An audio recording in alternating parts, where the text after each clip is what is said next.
இது வந்து ஆன்லைனில் வாங்கினோம் மூங்கில் பைப்பு. இந்த மாதிரி விநாயகரை நான் ஃபிக்ஸ் பண்ணி வச்சுருந்தேன் ஏற்கனவே. அது வந்து வெறும் ஐவரி கலர் தான். மாட்டுறக்கு அதுலேயே ரோப் வந்து நானே ரெடி பண்ணிவிட்டு இது போல் விநாயகர் ஏற்கனவே இது வந்து பிளாஸ்டர் ஆஃப் பாரிஸ் போட்டு நான் ஃபிக்ஸ் பண்ணேன். இவர் வந்து க்ளோயிங் விநாயகர், பட் கொஞ்சம் டல் ஆயிடுச்சு. 2-3 இயர்ஸாக அப்படியே மாட்டிருந்தோம். இந்த பக்கம் ஒரு ஆக்சிஜன் பிளான்ட்டு, அந்த பக்கம் ஒரு ஆக்சிஜன் பிளான்ட்டு மண் போட்டு பெருசாக வச்சுருந்தேன். அப்பப்போ தண்ணி தொளிச்சோம்னா போதும், நல்லாயிருக்கும். இப்போ வந்துட்டு இது கொஞ்சம் டல்லானதுனால நான் வந்துட்டு கலரிங் பண்ணேன். எப்படின்னா நான் யூஸ் பண்ணிவிட்டு நம்ம அதிகமாக யூஸ் பண்ணாமல் இருக்கிற நெயில் பாலிஷ் எல்லாம் கலர்ஸை வந்துட்டு இதில் வந்து பெயிண்ட் பண்ணியிருக்கிறேன். எந்தெந்த இடத்துல ட்ரெஸ்ஸு அப்படின்னு தெரிகிற மாதிரி அழகாக பண்ணியாச்சு. இப்போ நம்ம என்ன பண்ண போகிறோம் இன்றைக்கி அப்படிங்கிறத நான் இப்போ காமிக்கிறேன் உங்களுக்கு. என்ன பண்ண போகிறேன்னா, மறுபடியும் வந்துட்டு பிளாஸ்டர் ஆஃப் பாரிஸ் 1 கிலோ வாங்கிட்டு வந்திருக்கிறேன்.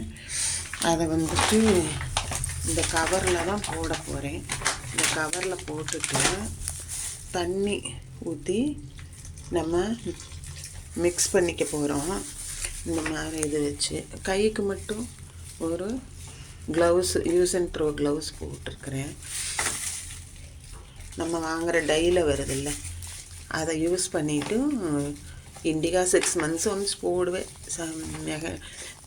மெயினாக மெஹந்தி தான் போடுவேன், கிராம்பு தையலெல்லாம் போட்டுட்டு. அது ஒரு நாளைக்கு உங்களுக்கு வீடியோ எடுத்து காமிக்கிறேன். இது போல் இதை வந்து ரெடி பண்ணிக்கிறோம் நம்ம. இது சும்மா யூஸ் அண்ட் த்ரோ குச்சி, அதை வச்சுட்டு ஐஸ் குச்சி அதை இப்படி நல்லா கலக்கிட்டோம். இப்போ பாருங்கள், இது இருக்குது இல்லையா, இதுக்குள்ளார நம்ம வந்துட்டு இந்த பக்கம் ஒரு விநாயகர், எங்ககிட்ட ஒரு 58 பிள்ளையார் இருக்கார், 65 பிள்ளையாராட்டு இருக்கும் டோட்டலாக சேர்த்துனா. இத்தனையும் ஒரு ஷோகேஸில் வச்சுட்டு பழுதனைக்கும் துடைக்கிறது பிரச்சனையாக இருக்குது. இந்த தடவை இப்படி இது வந்து இப்படி தெரியும். இனி முதல்ல வந்துட்டு நம்ம ஆக்சிஜன் பிளான்ட் வச்சுருந்தோம், அப்படி இல்லாமல் இப்படி ஃபிக்ஸ் பண்ணலான்னு முடிவு பண்ணியிருக்கேன். இது வந்து என்னன்னு கேட்டால், ஒவ்வொரு கிரகணத்தும் போதும் நான் வந்துட்டு இது நாமக்கல்லில் வாங்கினேன்.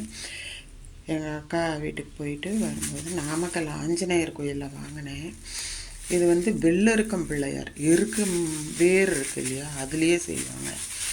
அது வந்துட்டு இப்போது நான் எப்பப்போ இது கும்பிடுவேன் அப்படின்னா, இப்போ ஒரு கிரகணம் அப்படின்னா அந்த கிரகணம் முடிஞ்சதே வீடு கூட்டி தொடச்சிட்டு எல்லோரும் பிள்ளையார் கோயிலுக்கு போவாங்க.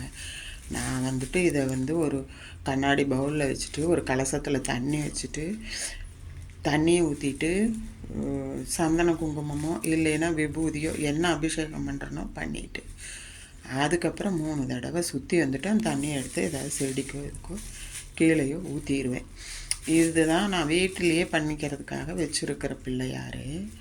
இதை வந்து அதில் ஃபிக்ஸ் பண்ணலான்னு ஒரு யோசனையில் இன்றைக்கி எடுத்து வச்சுருக்கிறேன். இப்போ நான் வந்து ஃபிக்ஸ் பண்ண போகிறேன். எப்படி ஃபிக்ஸ் பண்ணுறேன்னு உங்களுக்கு காமிக்கிறேன். இப்போ இதை எடுத்துட்டு அதில் வந்துட்டு நம்ம இதை போட்டு நல்லா ரொம்ப உங்களுக்கு ஒன்றும் இப்படி குழச்சா போதும். கையை இது போட்டிருக்குறோம், குழச்சிட்டு இப்போ வந்து ஒரு பால் சைஸ்க்கு எடுத்து இதில் ரொம்புறோம்.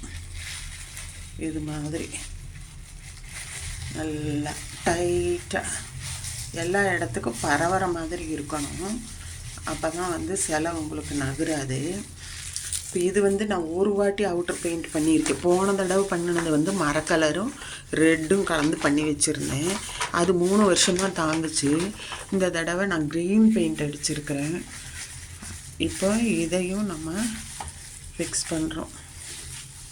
ஃபிக்ஸ் பண்ணிவிட்டு நல்லா கேப் இல்லாமல் ஃபிக்ஸ் பண்ணிக்கலாம் கீழே அந்த விநாயகருக்கும் இதுக்கும் இடையில. இப்போ அமுத்தியாச்சு. இப்போ வந்துட்டு பேக் சைடில் கொஞ்சம் நிறைய போடணும். ஃப்ரண்ட்டில் நம்ம கடைசியாக ஃபில் பண்ணுறதுனால பேக் சைடு வந்துட்டு நல்லா ஃபில் பண்ணணும். இப்போ குச்சி வச்சு நான் வந்துட்டு கொஞ்சம் உள்ள வரையிலும் அதை ஃபில் பண்ணுறேன். உள்ள வரையில் ஃபில் பண்ணியாச்சு. இப்போ இப்படி இருக்குது இல்லையா? இப்போ வந்து நாம் இந்த பிள்ளையாரை எடுத்து வைக்கணும்.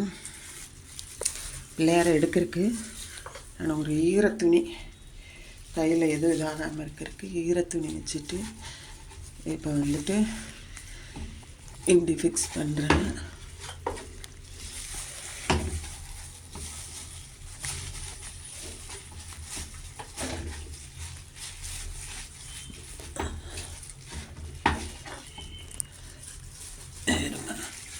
கொஞ்சம் எடுக்கணும், அதிகமாகிடுச்சு. கொஞ்சமாக இருந்து